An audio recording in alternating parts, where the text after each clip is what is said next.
Hello guys, welcome back to the channel. Today I'm going to do an inside my head, and this is in preparation for the John Bartholomew match that I'm going to play on Saturday, Sydney time, 10 AM American time. That would be sometime in the evening / night, depending on which coast you are on.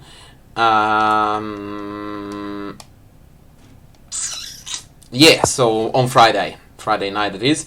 So yeah, I'm prepping as best as I can, but this is still nowhere near good enough compared to what I would really like to do for that match. I'm really excited.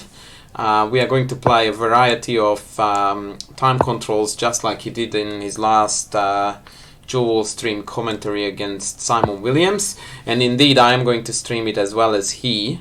So please make sure that you do tune in to the streams.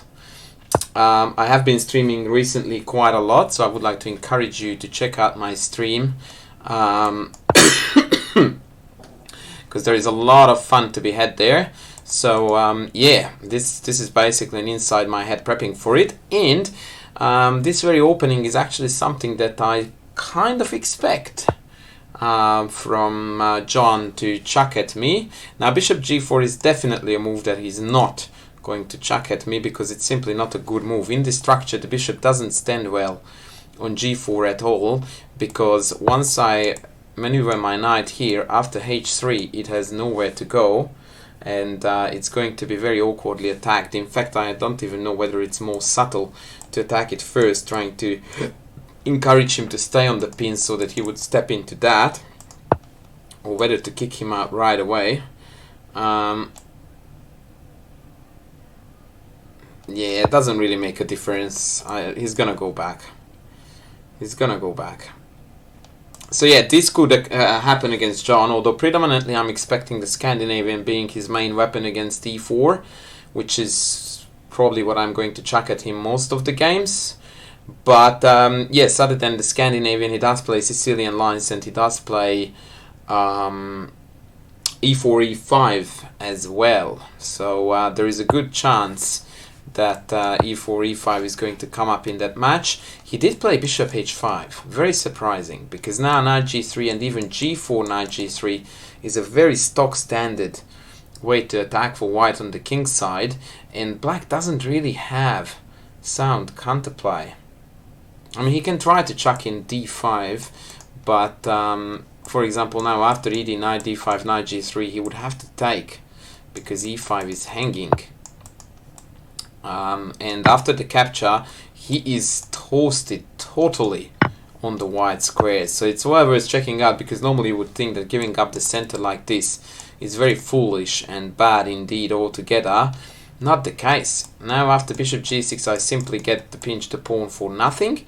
If he takes after queen takes, he is experiencing really serious difficulties on the white squares, and lots of tactical tricks are inbound on those white squares.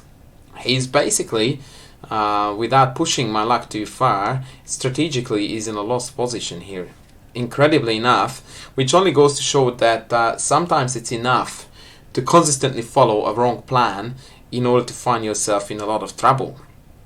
And club players often find themselves like this, where they go like, I don't know, I played all the logical moves in the position, and yet it feels like I went down without making a mistake. Well, bishop g4 here was a strategical error, and quite a serious one, and here d5 was the next. He needed to keep the position closed now, because this is just a disaster.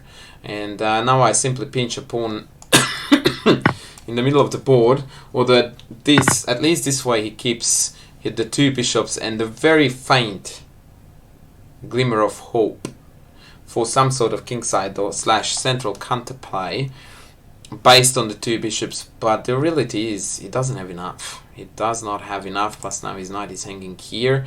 I expect c6, against which I'm either going to play d4 or rook back first to sort of take the sting out of bishop d6. Although I could... yeah, nah, I don't know. Yeah, let's just go back home, play d4, be happy. That looks like the way to go.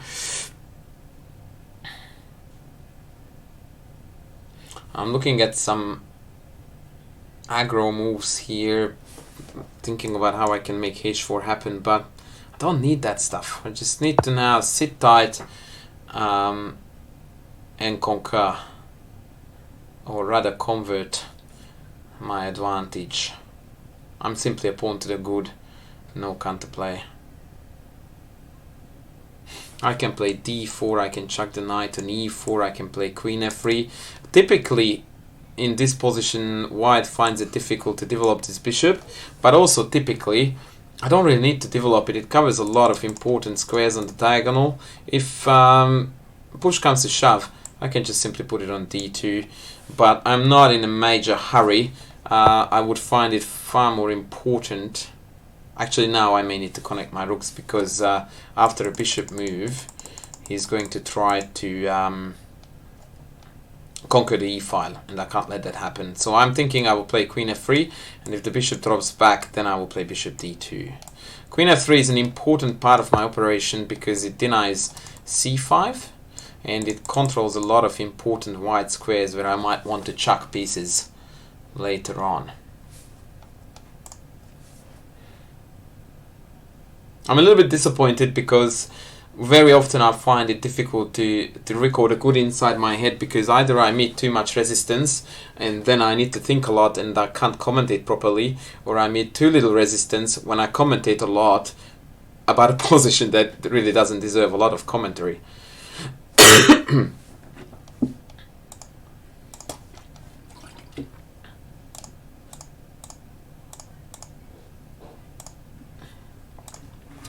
Yeah, I don't know. I'm expecting some sort of bishop move. But again, there is no really good square for the bishop on the board, because if it jumps here or here, it really steps into knight e4 rather hardcore. And again, you wouldn't want to give up the bishop, because then it's two bishops, which makes matters even worse. And you also don't want to go back that way, because that gives up this very juicy square for me. But that's still probably what he's banking on, because then if I continue the chase later on, then he will have this counter threat. Yeah, let's just connect these rookies. Knight e4 is a good idea to float. d4 is a good move to float. If I don't rush either, I feel like I'm keeping my options open. It's always a good concept.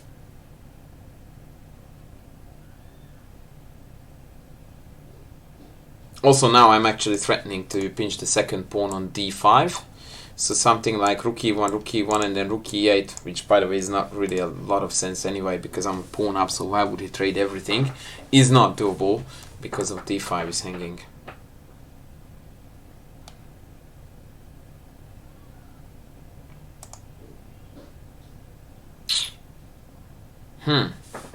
What now, sir? What now? If queen c7, again, not really a threat. He might want to jump onto f4. Yeah, okay, so he went back to f6. I suppose this is to discourage both knight e4 and d4, because of then the e4 square would be a little bit more emphasized as a weakness. But now I feel like I can jump to g5 and hassle the knight. Although then bishop takes and then d3 is hanging. Right. We figured out his trick. He wants to go to g3 and take my pawn on d3.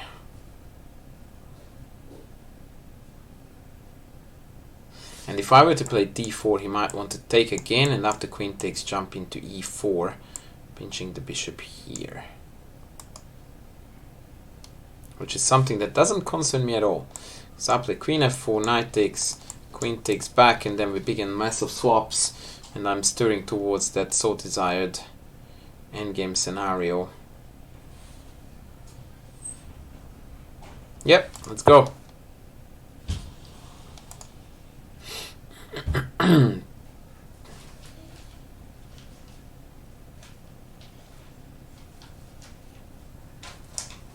Let's go. Admittedly, I opened up the diagonal now for this bishop, so I can't come back, but I don't really want to. Yeah, I'm cool. I'm cool. This is looking really good. This is looking really good. Once again, I expect bishop takes, queen takes, knight e4, queen f4, takes, queen takes, and white is clearly winning.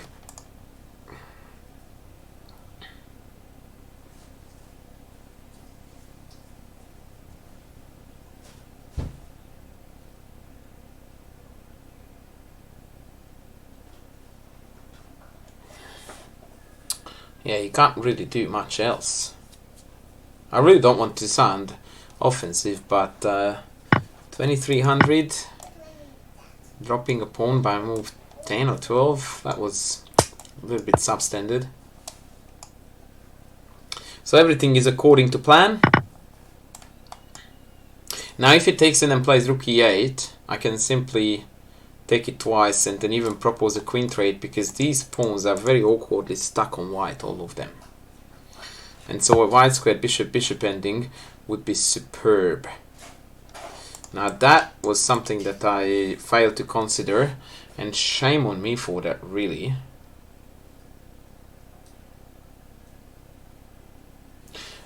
Because that gains a little bit of space. At the same time, he's creating a pass pawn for me, so I'm hardly going to get upset about this. Yeah, I'm just going to trade. Trade. I'm a pawn up. I'm supposed to trade. And he can't take twice here in the end because there is a back rank mate, which is particularly handy. And so we just keep going.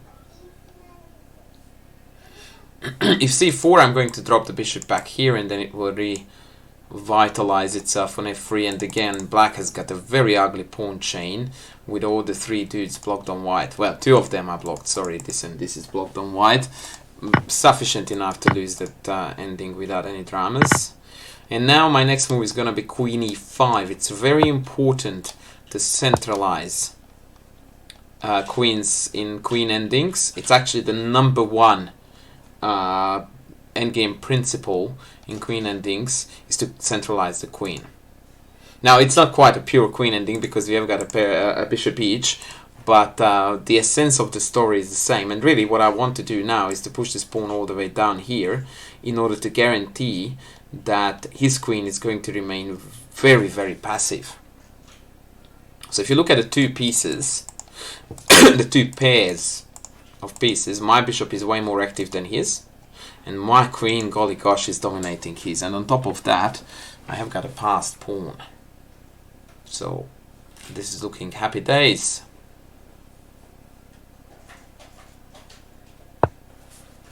d5 as per proposed. The only concern I have is f6. Queen e6, queen takes, pawn takes, king back, check, and we win.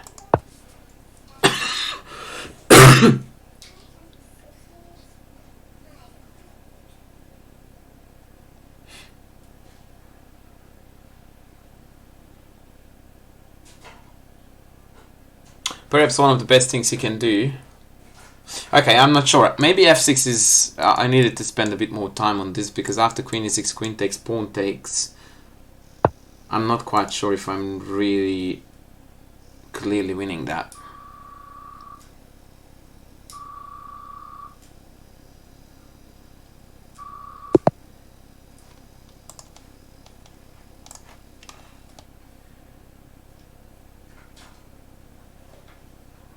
Take a5, e7, bishop e8.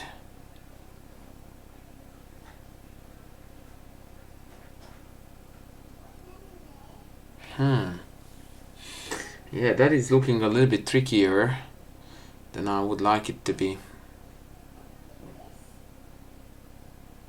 Okay, what I think is going to win the game for me in this endgame, if he takes, if he doesn't, I have no idea what he does because d6 and mate is deadly, is that after takes, whatever he does, I'm gonna play f4, and I've got a ridiculously quick journey to the center from where I can access the pawns as well as support my own. And he's struggling to find the equivalent of that. Because he can come after f5 to king here reasonably quickly, but that comes at a very high cost, and that cost is yet another pawn blockaded on the wrong color from his point of view.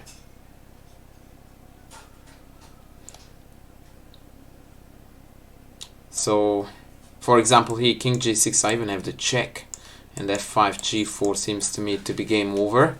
Although after king f6 pawn takes f5, my pawns are very awkwardly stuck on white, but he can never touch them. So this is what I'm talking about. Now after f5, king here, king here, king here, king here, king here is actually totally winning for me. But that's only one of the things I can do, because I can also drop back here now. And then g6, king here, king here, king here, king here.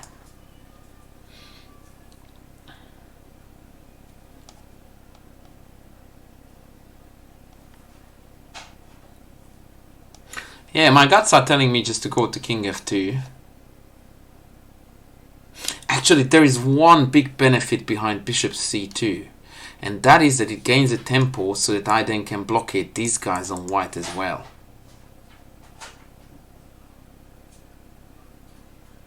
Yeah, that is very juicy. So king, bishop here, g6, b4, king g7, king f2, king f6, bishop back. Props g5, g3, take, bishop h5, and I'm just running there like a madman. So he actually needs to drop back so that after king d4 he has king d6.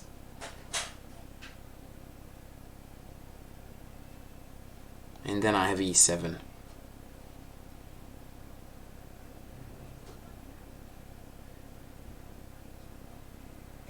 I think that wins. Let's compare that to king here, king here, king here, king here, king here. a5, king up, a4, bishop back, and then king up. Yeah, I love the fact that my king dominates his. I really do love that. King here, king here, king here, king here, king here. And then there. And then I just walk in here. Yeah, I prefer the king domination. I prefer to play endgames with all of my pieces. I was really attracted to the idea of blockading these pawns on white, but I think in this particular case it's far more important to just run like crazy and get here ASAP, or in there depending on what he does now.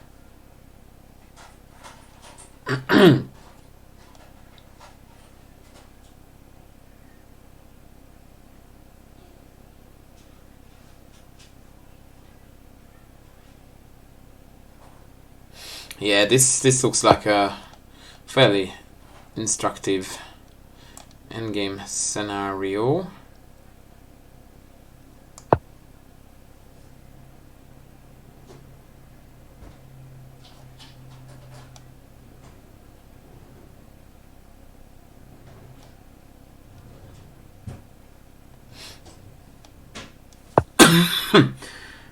Okay, so he went for activating these pawns, so to speak, but that comes at a terrible cost, and that is that he is now kingless. And I've got a very simple winning plan, which is push this pawn up and then get my bishop onto d7.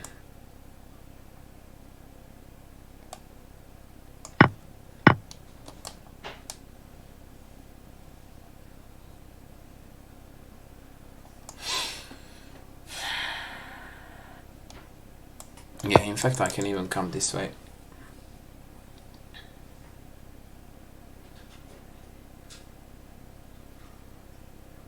Yeah, that was a nicely converted endgame, but then again it was totally winning, so I do question the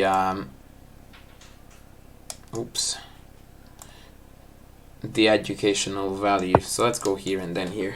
He might try to be cute with chucking the bishop on b3 when I go in there, but the problem is that my pawn is way too far advanced for this trick to work. Alright, one rematch, and then we'll call it off. No! He does not want to play a new game. That might make it awkward for us. Let's see if we can find a quick game.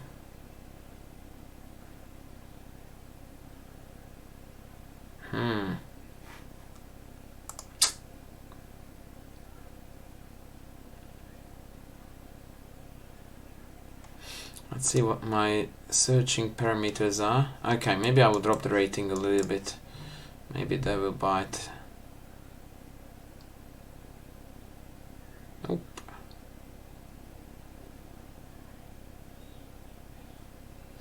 No bites. That is disappointing.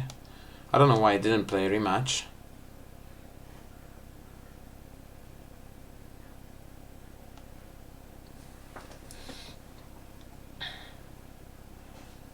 Okay, if nothing else comes in, let's say 15 seconds, I'm going to take this 1800 guy. Just to play 2 games at least in one video. Actually, this one is better. I seem to remember that I've played against this guy.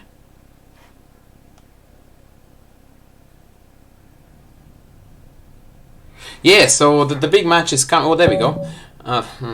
2000. So the big match is coming. I'm very excited, but I'm a little bit scared because recently I have been playing online very, very poorly, and this concerns me a great deal.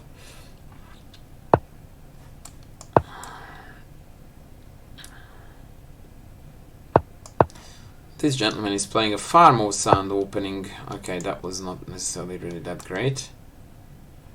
Queen d3 is actually quite silly. You should just have played bishop e2, bishop here. This bishop here looks... Sorry, queen here looks awkward. It steps into this, it steps into this.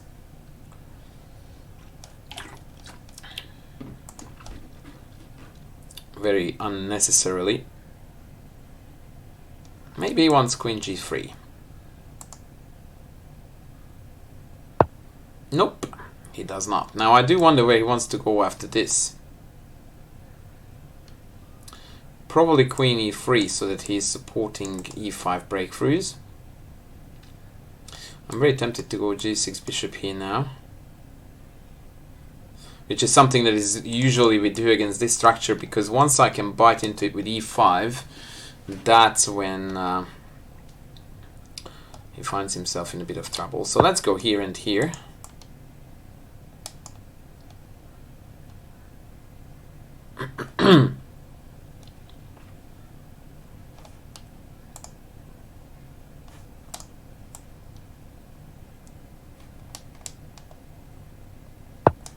Now let's make it bigger. G4. The guy is definitely coming for me.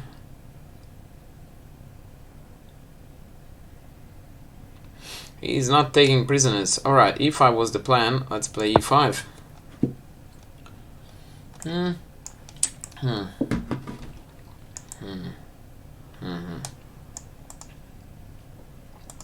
he does need to watch out. I think that this attack is not really sound. I mean, normally when you play c4, e4, these g4 attacks are already a little bit iffy, because you tend to stretch yourself way too thin. And now with chucking queen here into the equation, I think that this would be further emphasized. That being said, he's playing quite good moves. Knight b3 was very clever, because any other case, knight here would have come with a tempo hitting both of these pawns, and that would have hurt him a great deal.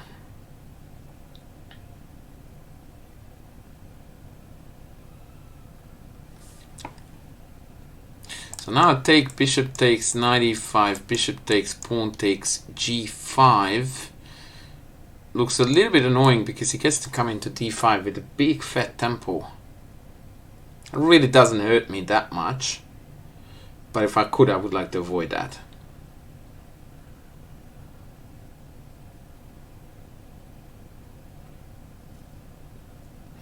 I was also looking at take and then pawn h5, but then again, actually they can even take that. Yeah, this is still interesting.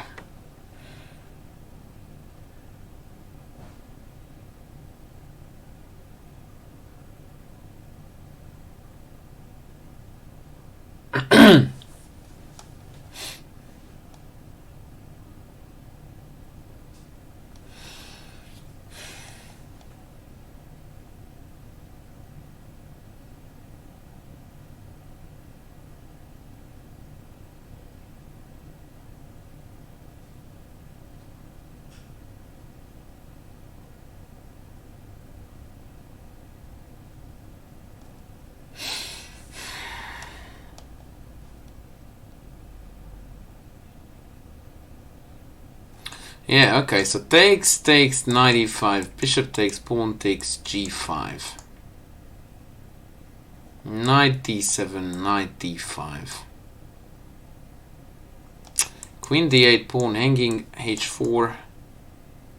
Perhaps h6. Okay, this is going to be a little bit messy, but I would like to test my intuition now, so I don't want to waste more time on this than necessary. I totally disregarded here g5, but I think knight e5 would have sufficed. Yes, okay, so that was a phew moment. Again, not exactly the kind of mindset that I would like to apply against John, but what do you do?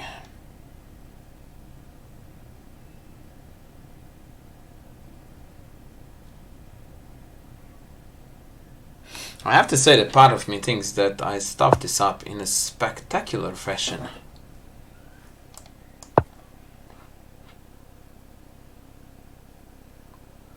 This is a very risky move too, because the h-file might be an attacking ground for him very, very easily.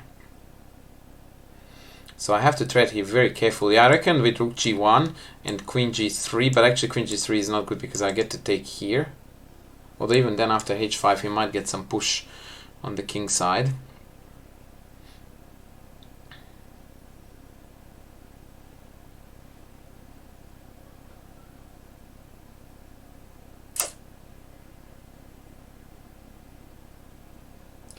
A move that I didn't consider that sometimes has a valid point is a5, a4. Now I feel like I can and should take this. And I should and can take this with a check. Now whether I should take this, I'm not 100%. But I don't really seem to have an alternative, so I will speed this up.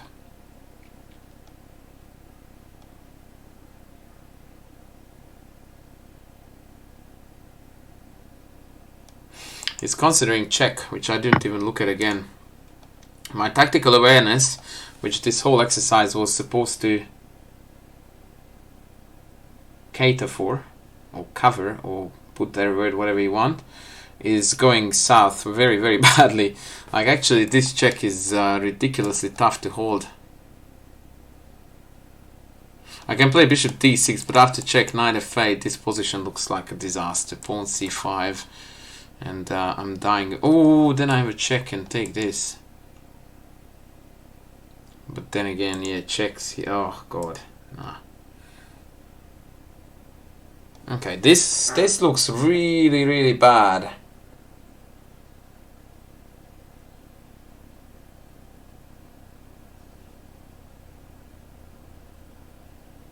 This looks as bad can be. Rook h8, knight f6, and massive praying. Actually, knight f6 is threatening to take that. That's cute. As if I needed to pinch more pawns. But at least some tactico is there. Yeah, he definitely has compensation. Maybe queen g3 is best here to restrict my knight so that I can't offer these knight trades anywhere, because the e5 pawn would be painfully hanging. And developing this massive disaster fest here is not gonna be easy. I don't really understand this move because it seems to help me to develop my dudes and trade pieces off, which is what I want to do given that I'm ahead in material. Okay, let's go. I don't get it. Take.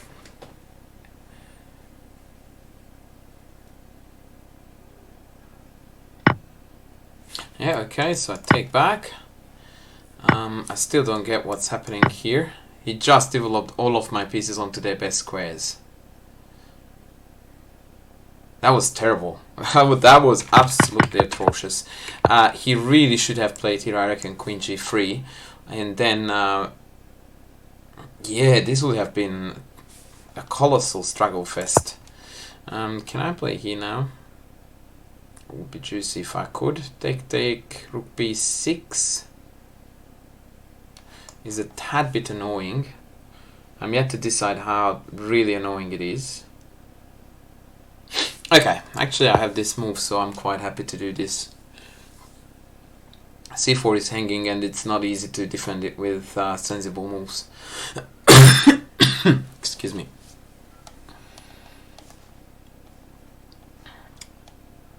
I've got rook d8 now. I have got lots of good looking bishop developing moves. We've got this.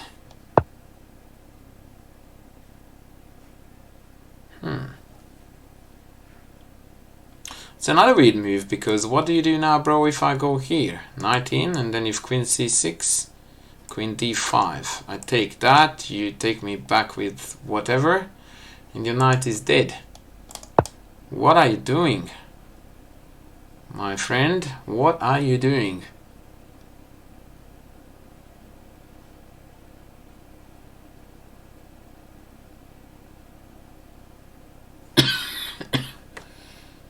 This looks like a game-losing blunder to me.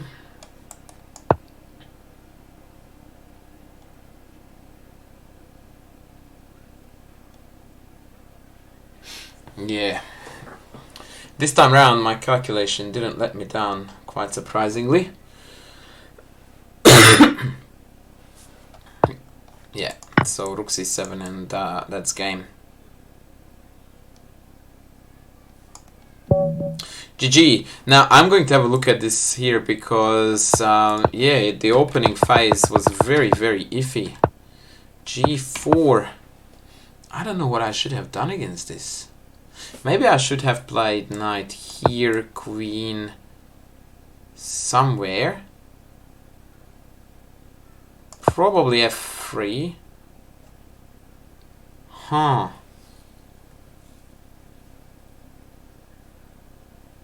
Oh boy, I had b6 here. And if e4, then knight takes, queen takes, bishop takes. Oh, maybe he has knight e6 here. Right, okay, so I did not have this tactics.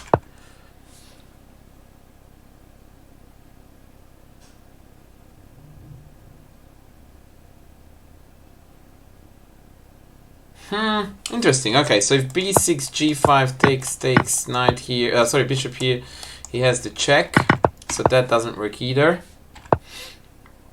If e5, I was concerned about take, knight takes, knight d5.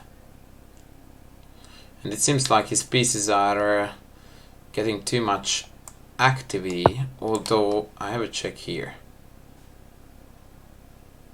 So this may be the way to go, but what I did was very scary, really. Excuse me, because yeah, maybe I really should have gone either here or here. I didn't want to put it on d6 because I was worried about certain knight f6 tricks, and also stepping into c5 didn't look particularly appealing. But this was very passive, and then I pinched the pawn and I thought that I was good here until I figured out that this was deadly. And after queen d8, queen g3, there is a lot of pressure on me here. A lot of pressure. I can't move the knight because this hanging with check. I can't play f6 to cover the pawn because this is hanging. I can move my bishop, and perhaps best course of action is bishop g7, rook in, sorry, and then come here. Yeah, this is what I think I would have done. And again, it looks quite survivable, because now I'm, excuse me, threatening to come here, and if the rook goes back home, then knight f6. Yeah, maybe I would have done okay here, but you definitely should have played here queen g3. Trade it is such a terrible mistake, and this is a mistake I see a lot in my students' games when they can't see a crystal clear plan, because queen g3 really is not a plan. It's just a move that puts a lot of pressure on and maintains the tension. Moves like this are hard to find. for lower rated players, and he definitely failed with it, and he just offered me tons of trades which really simplified the position for me. Now simply the fewer pieces, fewer problems principle worked wonders, because I just converted this endgame without any issues whatsoever. And in the end he fell for this neat tactics. If anything takes back, rook c7 and the knight is trapped. Alrighty guys, that will be it for today. Once again, this was a preparation for the John Bartholomew match. Partly it was to please you with another Inside My Head series. So please join me Saturday, Sydney time, Saturday 10 AM in the morning, when my clash against John Bartholomew is going to kick off. We are going to play on chess.com, but please tune into my stream where I'm going to live stream the whole entire match. The link to the live stream is going to be further below. Thank you very much for watching. I will be back with more soon. Bye.